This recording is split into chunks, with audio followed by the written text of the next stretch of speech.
Let's get real practical today. I want to share with you my favorite, hands down, favorite vocal effect. In fact, I love this effect so much, it's my always on effect on my guitar pedal board. I always have this effect running. I may have a little bit of a problem. Now, if you want to add depth and character and vibe to your vocal tracks, maybe they're feeling a little bit on the boring side, you can add all of these with this effect. And no, it's not reverb.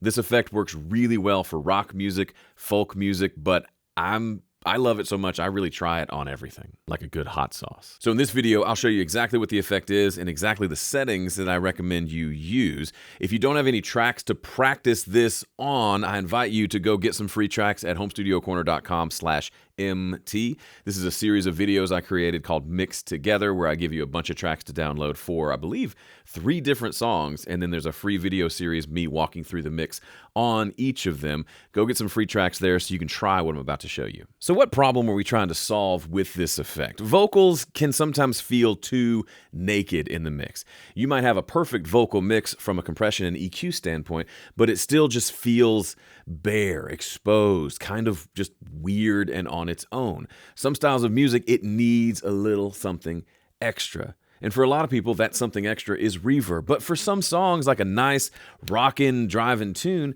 the reverb doesn't make a lot of sense. So then what other options do you have? Well, let me play it for you so you can hear it. Here's a vocal that does exactly what I'm talking about. It just feels out of place. The state of my heart, a true work of art. As long as you don't take a look inside. See what I mean? It feels a little sparse, a little bare, a little naked. So what do? We could try reverb. The state of my heart, a true work of art. No, that's no good. You could double the vocal, which I've done on this song in the chorus. That does its own thing, but I'm not talking about doubling. That's a production decision. I'm talking about a different thing, a mixing decision, an actual effect that we can add. Have you guessed what effect I'm talking about? If so, pause the video and leave a comment with your guess. This is always fun. I'm sure you're right. I present to you the humble Slapback Delay. The state of my heart, a true work of art. As long as you don't take a look inside.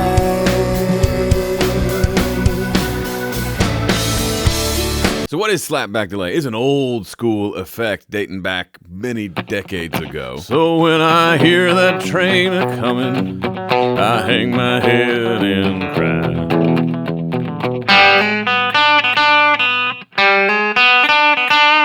That's slapback delay. I love slapback delay. Oh yeah, I love that slapback delay. Slapback delay, it's exactly like it sounds. The sound is slapping you back in the face after a short period of time. There's a couple mistakes people make when they set up their slapback delays, and it will bite you if you don't get these right. First, they set the delay time just too long, where it comes back way too late or perhaps way too early, which is even worse. Secondly, they have feedback on the delay. So instead of it slapping back a single time, it goes da-da-da-da-da-da-da, which sometimes can be cool, but generally is a weird sound, so I try to avoid that. And the biggest mistake is they get the basic EQ of the delay wrong, and it ends up sabotaging their vocal mix rather than helping it. So we're going to talk about the right way to set up slapback delay now. I'm going to show you how to set this up using Studio One, but this process will work no matter what software you're using. Here is the mixed vocal. The state of my heart. Now we want to add our delay. The first step is to add the delay on a send. We don't want to put it directly on the track so we can have full control over the sound. I want the main vocal to be completely unchanged, and I want to add the delay to it and be able to completely manipulate the sound of this delay without affecting the original dry vocal. The best way to do that is with a send. So in Studio One, I'm going to drag the analog delay plugin into the send section, and it does a little cutesy work under the hood and actually creates my effects channel over here and creates a send. So there's a couple components to this in case your DAW isn't as fun as Studio One. You create some sort of a bus. They can be called auxes, effects channels, buses, any number of things. You can name it. We'll actually name this Slap. and then put your delay plug in here. And then you want to take the actual track, the vocal track itself, in this case it's a vocal bus, and you want to use a send to send it to that channel. So now a copy of this vocal is going over here. Now by default, my delay plugin is set to dotted 8th note delay, which sounds like this. The state of my heart. That's not what I want. Cool, but not what I want here. So what are the steps to setting up your delay? Now, your delay plugin may look very different from mine. Perhaps you don't have this analog delay plugin. That's fine. The concepts are the same. Even if you use, I remember for years, back when I used Pro Tools, using the really, really ugly delay that comes with it. That's just a bunch of sliders. I don't even know if that exists anymore, but it was super ugly, but it worked because it had all the parameters that I needed. So the first step of this is to set your delay time to 120 milliseconds. So right now this is set to be set to the sync to the tempo. I don't want that, so turn sync off. Now I can just type in the time. You can play around with a little bit longer, a little bit shorter. Typically for vocals, I like 120. The next thing we want to do is we want to turn off any feedback. So feedback is that repeat thing. You can hear it here. The state of my It can be a cool effect, but for traditional slapback delay is just a single repeat. So I'm turning this all the way down. This means it's not feeding that signal back into the delay to get those repeats. Repeats are great in other scenarios. For slapback, they're not so great. So those are the two kind of first key important things to remember. And the other thing, in case your delay doesn't do this by default, you want to make sure there's a good chance it has a dry, wet knob. You want to set this to 100% wet. That means you're only hearing the delay signal here. You're not hearing any of the original signal. Because we've got the original signal coming out of this channel, the delay coming out of this channel, they're completely separate, so the delay needs to be set to 100% wet. Studio One does this by default because it's smart, but in case yours is a little more dumb, that's fine because you're smart and you'll remember to go change that. Now the final piece of this that's super important is you want to adjust the tone of the delay itself. Now, in this instance, my delay has a low cut and a high cut filter on it, also known as a high pass and a low pass. I know, it's confusing. But if yours doesn't have this, I'm going to show it to you using just a standard EQ plugin. So I'm going to grab Pro EQ, put it right after my delay. And what you want is basically just roll off the highs and the lows of this delay, because otherwise it sounds a little too pristine, a little too clear. Here's what it sounds like without any of that EQ. The state of my heart, a true work of art. It's a literal copy right now of the original vocal, and that literal copy just has too much overlap with the original vocal. It sounds weird. It's actually surprising me right now how much weirder it sounds without some frequencies taken out. So what we want is a lo-fi sound. So back in the old days, like the Johnny Cash days, stuff sounded lo-fi just because the equipment, that was as good as it got, right? If you're running through like an actual old tape delay, it had a lower quality sound. It rolled off some of the high frequencies. We kind of want that here. But we also want to roll off the low frequencies. Otherwise, it gets muddy. So first off, let's roll off the high. So I'm using this high cut filter here, also known as a low pass filter. Let's just roll this down until that delay sounds less bright. The state of my heart. Now, this is hard to do when you're listening to the main vocal. So what I'm going to do, Studio One allows me to press solo on the delay itself, and I'm just hearing the delay. It goes back and opens up the vocal so that it still sends to the delay, but now I'm just hearing delay. The state of my There we go, that's what I want. So let me adjust this now. The state of my heart, a true work of art. Somewhere around the 4 to 5K range tends to work pretty well because you're basically getting rid of all the sibilants, the S's and T's. I don't really need those to be delayed or to be as prominent in the delay. I want the delay to sit back. And one way to do that is to take some of the high frequencies off. So this, if we listen to it with the vocal in there now, this should sound pretty good. The state of my heart. All right, so on the top end, it sounds good. On the bottom end, however, it's kind of muddy. Let's listen to it again, just the delay. The state of my heart. There's a lot of woo woo woo woo woo there, which there's enough of that woo woo in the main vocal. It fits in the mix, but I don't need any more. This is where a lot of people get it wrong. They forget to do this, and it bites you because your vocal sounds muddy, but it's really just your vocal delay. Here, I go aggressive. I'm fine with rolling off everything below 400 hertz, maybe more. Let's just listen to what we got and roll off until it has no more mud. The state of my heart, a true work of art. So typically up to about 400, great starting point. So we rolled off above 5K, we rolled off below. Hey, I'm below. We rolled off below 400, and we end up with this sound when we blend it back in with our main vocal. The state of my heart, a true work of art. Just glorious. And then, of course, you can adjust how much of the slapback delay you want to taste by adjusting your send level. So that might be a little bit much. We can always dial that back. Doesn't change the tone of it, just changes the overall volume. The state of my heart, a true work of art. Something like that feels pretty good. Now, obviously, you got to listen in context of the whole mix. If it's too quiet and you can't hear it, what's the point? But you can find that spot where it's just this supporting role. You know, the vocal is still the lead character, but this supporting role of slapback delay can add some really cool depth to the vocal that you just don't get otherwise, and you certainly don't get with something like reverb. Okay, I've got 2 bonus things you can add to your slapback delay to spice things up even more. The first, you can try it in stereo. So right now, it's just kind of a traditional mono slapback delay. That's probably what I reach for 80% of the time, but occasionally I'm like, it'd be nice if I had some width behind the vocal.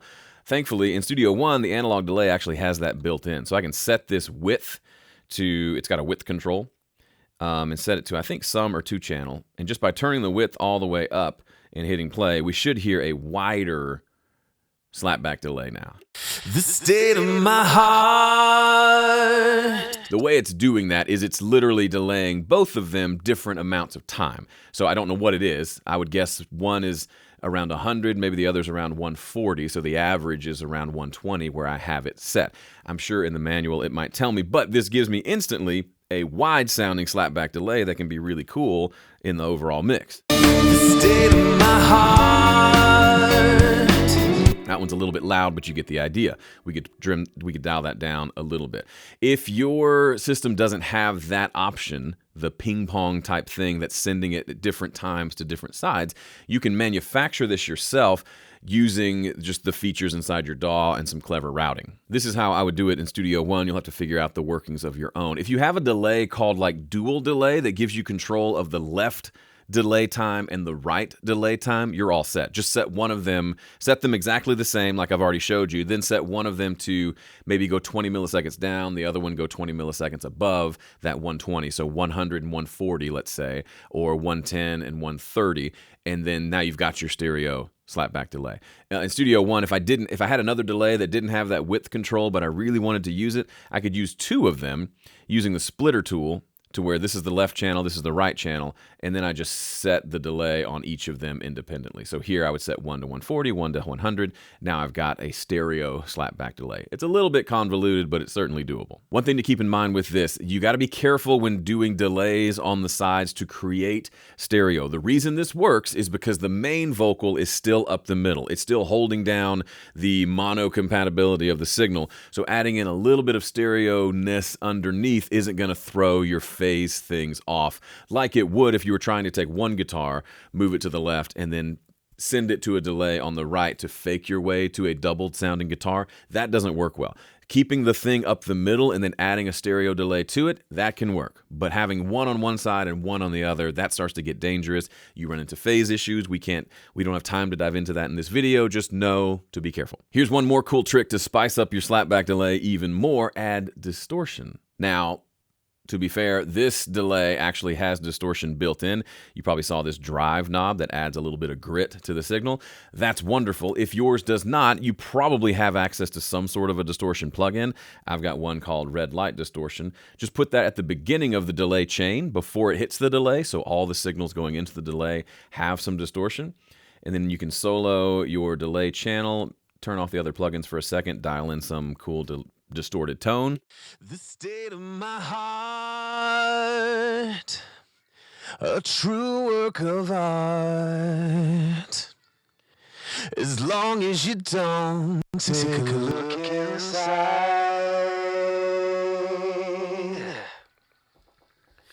the skeletons know I like that a whole lot. So it takes that lo-fi thing a step further. So instead of just being the lows and highs rolled off, we've also added some distortion to it. So it just sounds, to me, even more old school and vibey.